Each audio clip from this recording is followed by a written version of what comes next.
matches, though.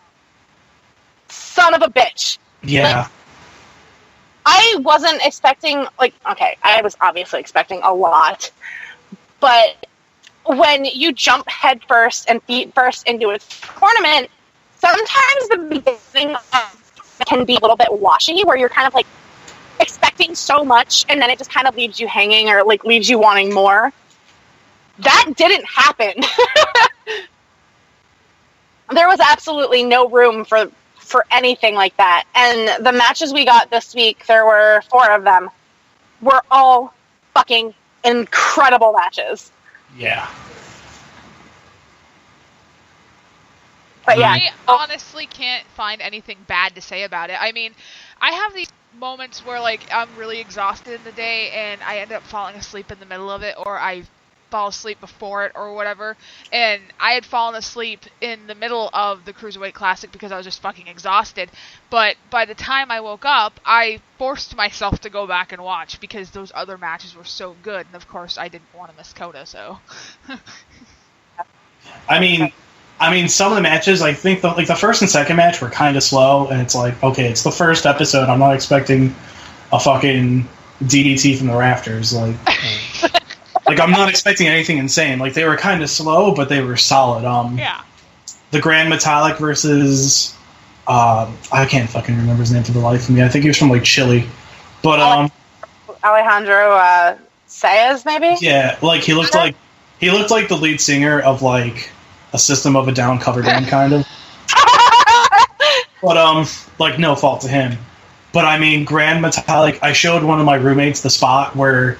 he did a springboard off the second rope and then fucking flipped out of the ring. And he goes, oh, he used the second rope. What's the big deal? And I was like, nobody fucking does that. Like yeah. I kind of explained that. I was like, that isn't normal. Like, you're not supposed to do that. You're supposed to just jump over it. So for him to springboard and get more, it's like, it's actually really fucking legitimate. Yep. Yeah, the second match of the night was Julie having her fit over our little Chinese man. He was adorable. I wanted to hug him. Ho Moon and Arya Davari. When he looked at the fucking crowd and the camera and he's like, I won. And he's kind of just looking around like, I did it? And like they're all like, yeah, you did. And he's like, oh, fuck. And like he gets hyped and shit. Also, I didn't get to watch like the preview of the Cruiserweight Classic where he like introduced everybody. So when they said Arya Davari, I kind of stopped and went, Davari's back? And then he introduced himself. He's like Davari's my older brother, and I was like, oh shit, that's pretty neat. Yeah, that was really cool. That match was solid too, and then I will never forget this because now I can't take the guy seriously because of Julie. Thank you. She knows where this is going too, and I know it because she giggled. Cedric Alexander and Clement Petois. I'm actually going to do the pronunciation because high French, and because I'm going to over-enunciate Petois for her benefit. She sounds like someone talking a loogie, Jesus Christ! She literally tells me it sounds like someone's trying to spit with his last name, and I'm like, Petois is actually it's actually a pretty common last name. But now I can't take him seriously because I hear Clement Petois. I just hear like the spit take and then hitting the inside of a tin can. I mean, spoilers, we don't have to hear his name as much anymore because he lost. That's true. He won with a lumbar check. Holy fuck, that was a spot, wasn't it? Right? Yeah, fucking mental. Like, I had to pause it and, like, rewind, and I was like, what the fuck just happened? Because it was a back suplex into, like, a back breaker, and I kind of just went, wait, what the fuck? That was honestly probably, like, one of the spots of the night, because that shit was crazy. Yeah, I thought Petois, like, really fucked his shit up. Yeah. But, honestly, we're waiting a second here. The aforementioned 3 matches, even the people who didn't advance had an amazing showing.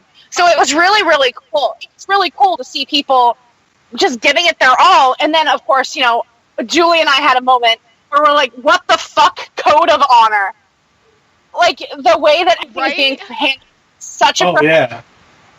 Like, the handshake before, like, I'm a huge fan of that. Like, I love respect between two competitors, because in that ring, you're warriors. Like, you have to respect what everyone is bringing to the table.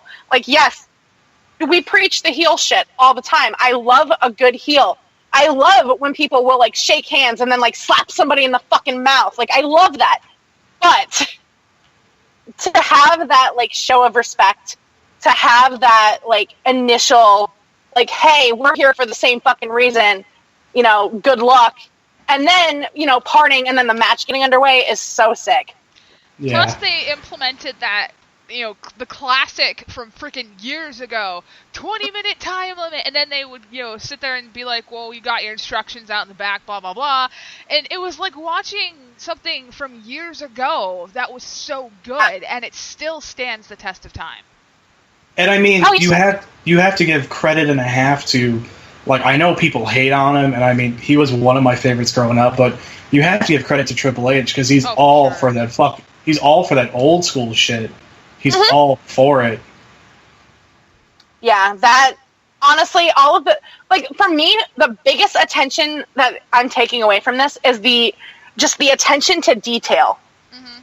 Like, all of these little things that you wouldn't expect to be good really add to it. Like, the good staff, the handshake at the beginning, the time limit, the, nonstop action, the fact that everybody is giving it their all. Even the fucking referees are balls deep, and they're just like, this is fucking great! Like, yeah, what was it? It was the Cedric Alexander pin, and the dude fucking slid under the turnbuckle to fucking do the pin. Yeah! I was like, go, bro, holy fuck. Everybody is there for this fucking tournament, and it's like, this is literally what we deserve. Exactly. And of course, I'm saving it, because I had a fucking meltdown over Kota Ibushi. really, really quick before we get to the jack off fest on Kota Ibushi, because you were saying even the losers fucking put everything into it. Remember that fucking spot when Patois, I hope I'm saying it right, Patois fucking hit the discus lariat and fucking turned Cedric Alexander inside out. Oh my god, right? Holy shit. I'm gonna go on record saying that the reason Patois is so good is because he's fucking angry in French. Okay? Like, French people are fucking pissed off. I'm sorry, Mar, I have to interrupt you and say not always. La Resistance. They're not really French, okay? Like, they're not really French. Right? Like, Rob Conway was from, like, Maryland. Like, not even... Seriously? I haven't looked into that, but still. If you're... Okay, as a person with fucking French-Canadian roots, French-Canadians are not French. They're just not. They're... What is the best way to put it?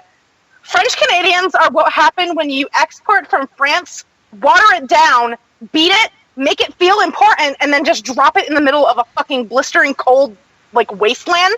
That is French Canadians. That makes me so sad, because that's my family. Same here! But fuck!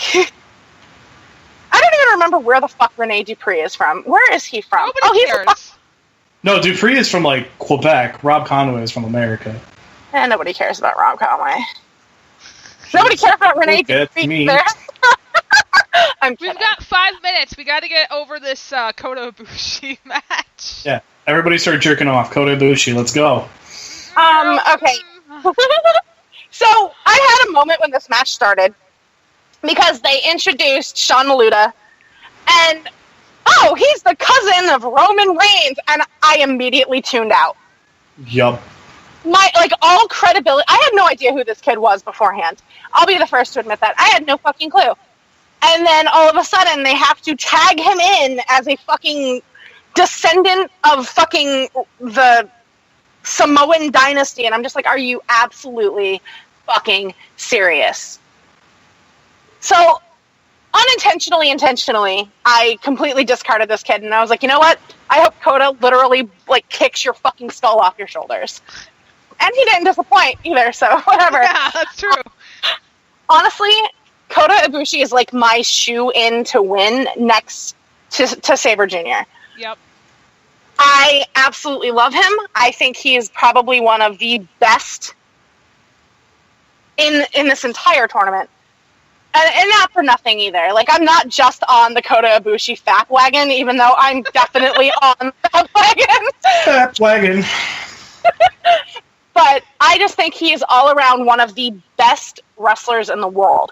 It's true. And so seeing him in this tournament is so fucking amazing. And I had a nervous breakdown when they showed him at the TakeOver event. Mm-hmm. Like, I literally lost my fucking mind because, like, I had no control over anything, least of all my loins, but I just lost it. I lost it. And then, seeing him come in and just completely wreck shit, I'm just like, this is fucking everything. And he wins with a last ride powerbomb. Oh my god. Which my god, that was the prettiest fucking powerbomb ever.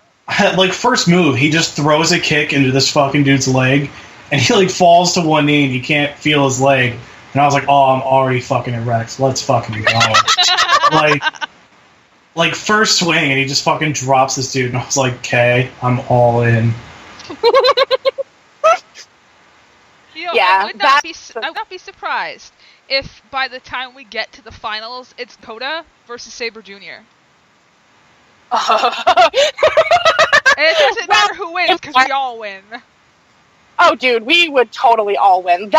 Well, okay, so I'm going to add something in here really fast. It was on a news source earlier that Gran Metalik and Kota have signed with WWE. Yes! Oh, yeah. So they are in it. Like, they are officially signed, contracted talent.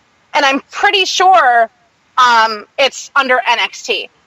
Yeah, I looked it up. Ibushi's going to NXT. Yep. So that... No, there's nothing to fap to tonight when you're going to sleep, kids. Just think that at any given Wednesday night, we might be watching Nakamura versus Ibushi. Oh, God. Well, thank God I'm right next to my shower, so that's fine.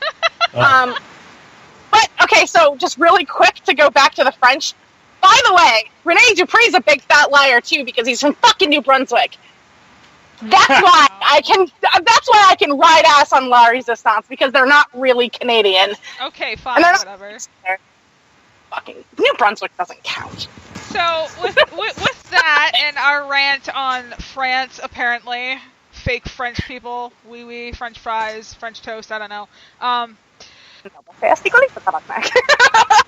You know why all these terrorist attacks are happening in France? It's because of Rene Dupree.